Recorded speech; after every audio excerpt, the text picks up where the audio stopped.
Happy Wednesday. I am not, as you can see, outside, which I've been doing for most of these videos, but that's because I got cool props and it's like show and tell. So I'm gonna make an exception because I got stuff out here. But I recently won a prompt contest at a Facebook group called Writer's Haven, and they had a picture that was sort of like the Northern Lights, and I wrote what wound up being a fantasy, very short story just based on that picture. And you can find it on my website as well as my Facebook page. But that got me thinking about something that has been really important to me over the last few years, and that's using prompts to just get your creative mind going. It started for me years ago. A friend of mine, Michael, who's also a writer, got me into it, where he'd pick a picture out that he had, like a photograph, or we'd find something, just a random thing online, and then challenge ourselves to do a short story on it.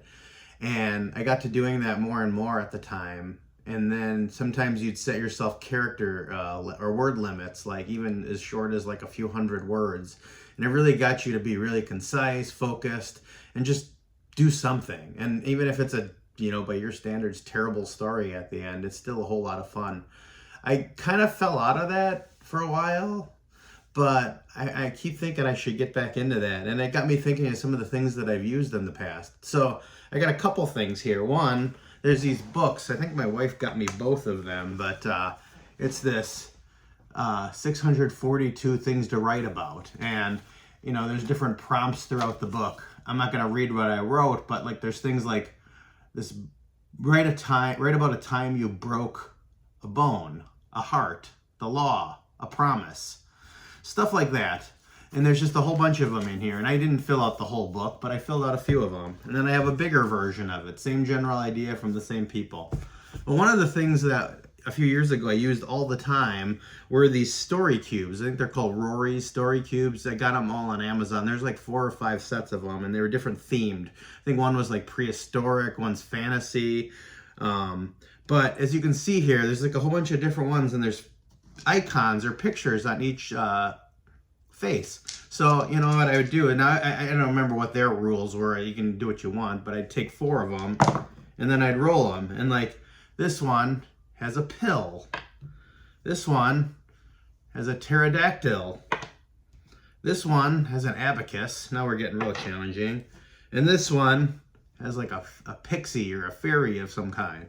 So sometimes I do all 4, sometimes I do 3 out of the 4. But the point is, it would get you, you'd have to incorporate those somehow into some story. And oftentimes I do this plus a character limit. And I actually have a website out there. It's rustworks.tumblr.com, where I used to post these. I might pull some of those onto my gamatrida.com, some of my favorites, plus get back into this because this is a whole lot of fun. And I'm just recommending that to you. Story prompts. Take a picture off your phone. Take a picture you see online. Take anything, a word, something, and challenge yourself. Give yourself a word limit and give it a shot. It's a whole lot of fun, and it'll get your creative juices going.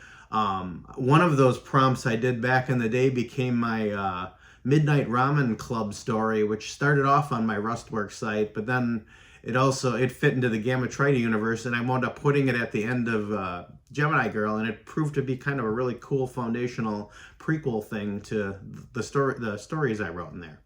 Anyway, thanks for listening, and I will see you holiday week next week. Bye.